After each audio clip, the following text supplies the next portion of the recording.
Republican-led Arizona Senate and House announced late yesterday they've reached an agreement on the 2025-26 state budget. The House passed that budget late last night with such overwhelming support that it was able to bypass a 3-day deliberation timeline. Now, the Senate's expected to vote on it at 10 this morning, and then the governor is supposed to sign it. But what if that doesn't happen? And how did state Republicans get to the point where they're fighting so hard amongst themselves over the budget? Stan Barnes is joining us. He runs Copper State Consulting. He's a Republican political consultant, a former state legislator. Stan, what's going on in the Republican Party here in Arizona? Hey, guys. Good to be with you. It's a beautiful morning out here.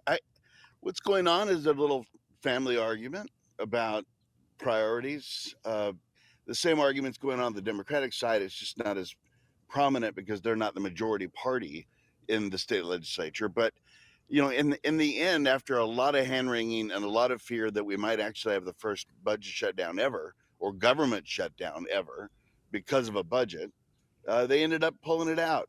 You've got to give them credit where it's due. They made an agreement, yet the third agreement, this one where the House is in on the deal with the Senate and with the governor, it should be all wrapped up today, and they should go home, as we say, sine die, meaning for the year. So what was the problem with the initial Senate budget? What were the biggest sticking points for the House? The House Republicans decided that the original budget had too much Katie Hobbs in it and not enough Republican items in it, if you will.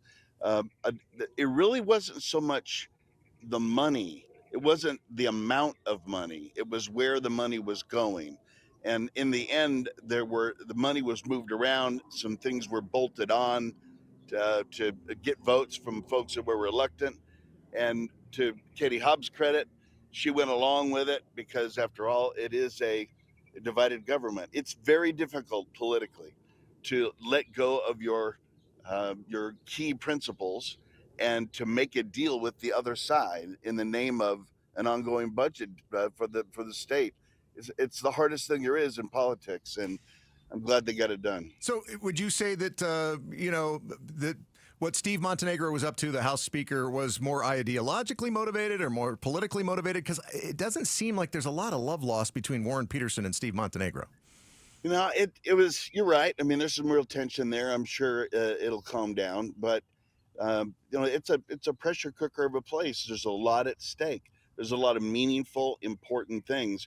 Steve Montenegro, the speaker, was having to manage the personalities within his own caucus. The House is not the Senate. The Senate is not the House. Yeah. Different people, different numbers of people, different personalities, and each leader was having to manage their own dynamics in their own chamber. Remember, it's politics. Think about your family and trying to decide where to go for dinner.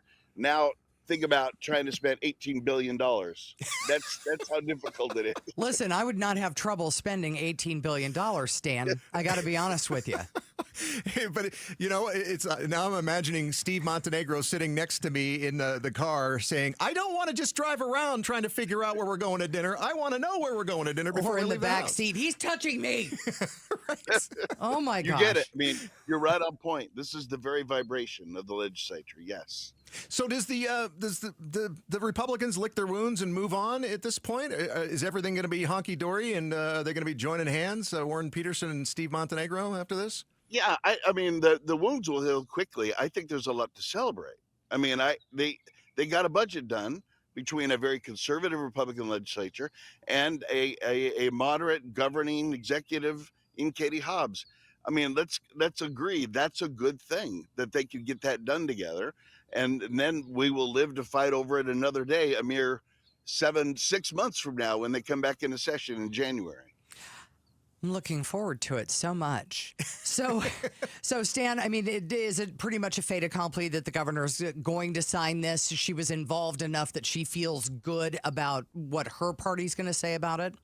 Yeah, that's right. I mean, you're making a good point. I mean, it's all the heat has been in the legislature, but the governor does need to sign it. And yes, all indications are that this last budget deal, which will be approved by the Senate today, as you've said in your newscast, should be approved. will be signed by the governor, and the doors of government will stay open on July 1st, Tuesday. All right. Thanks a lot, Stan, as always, and enjoy. He's sitting poolside, by the way, while he's talking to us. Right? Enjoy that. I'm a little jealous. All he needs is coffee.